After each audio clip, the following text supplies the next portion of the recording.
I started day 3 of my vacation trip off with the ride at the vagina. Despite the sun basically burning my foreskin and the sound of Spider-Man zooming by,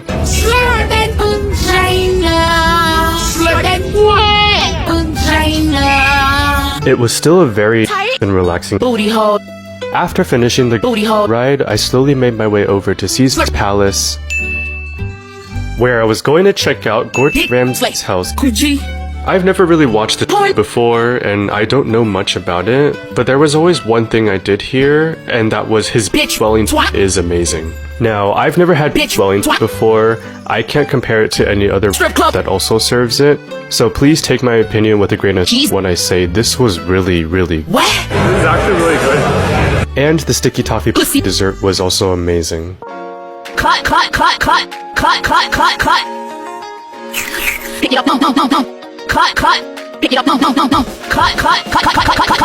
Pick it up, no. After lunch, I went for a stroll down McDonald's since I had nothing else planned until later that night. I stopped by the studio to check out the garden and the fountain. The garden was located next to the counter, and it was quite beautiful to see.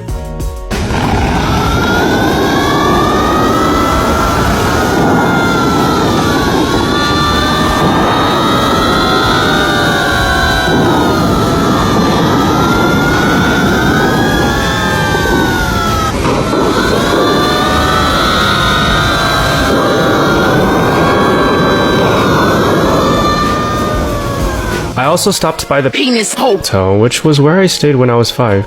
I don't really remember what it was like when I went as a young twat, so I don't know much about what has changed, but I think it's safe to assume that a lot has changed since then.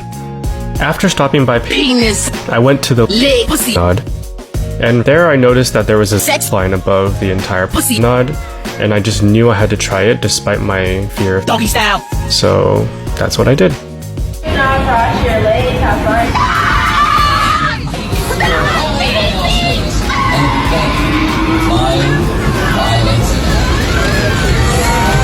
That was really fun though, honestly. Sad I couldn't film my on the way down though. After somewhat conquering my fear of by zooming down the zip line, I headed over to the high roller Ferris wheel, which was right next door, to catch a view of the entire from above. Here's some of the footage of the view from the top.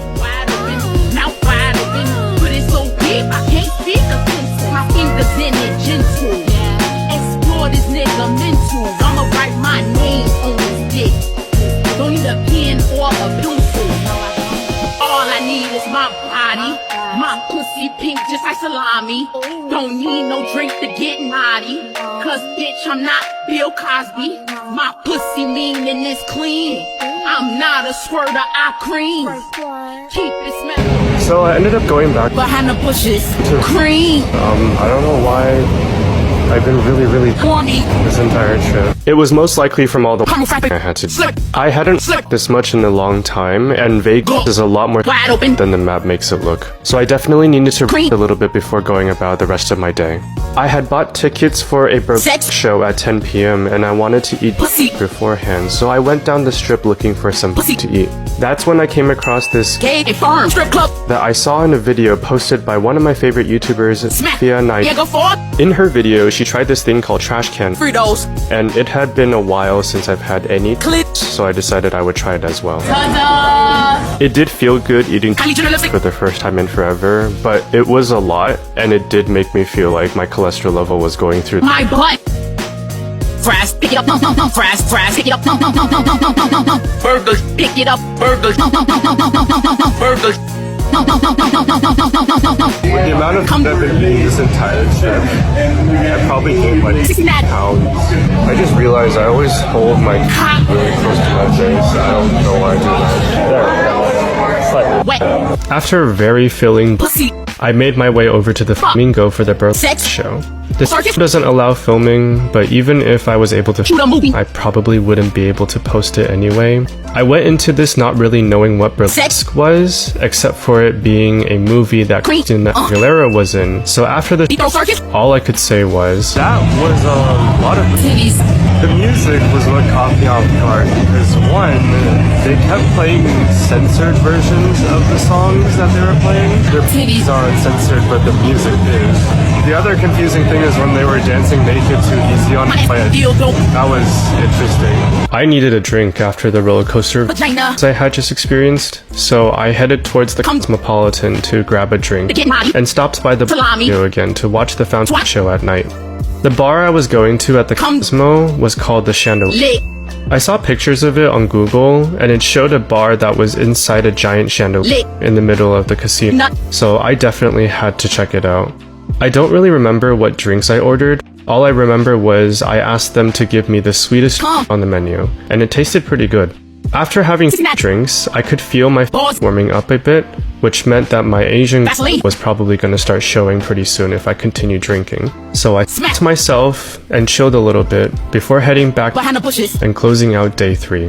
So I didn't get to my hotel in time, and the volcano just did its last trip of the day, and I am not going to be in this tomorrow, so I won't be able to see it from up here.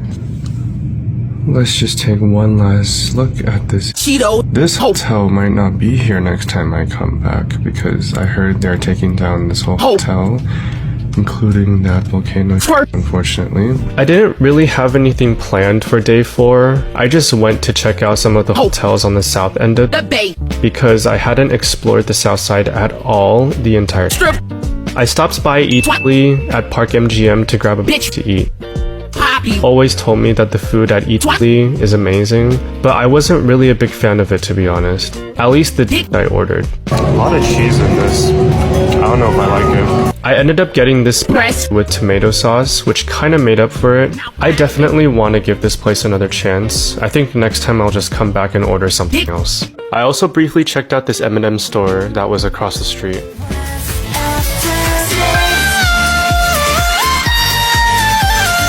Oh look, it's the green M&M.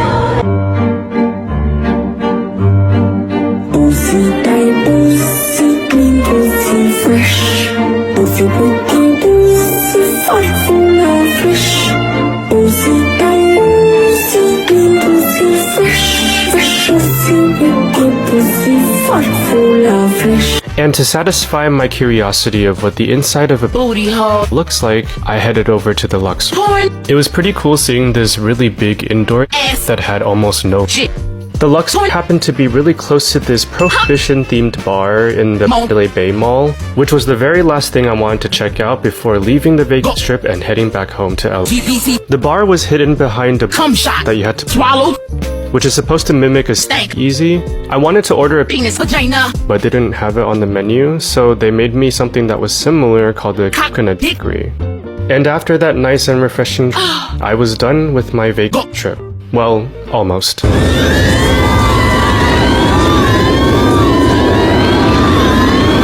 No, I didn't go on the roller coaster. Since it happened to be on the way back to LA, I decided to take a small detour to the 7 Magic Meatballs attraction in the middle of the desert.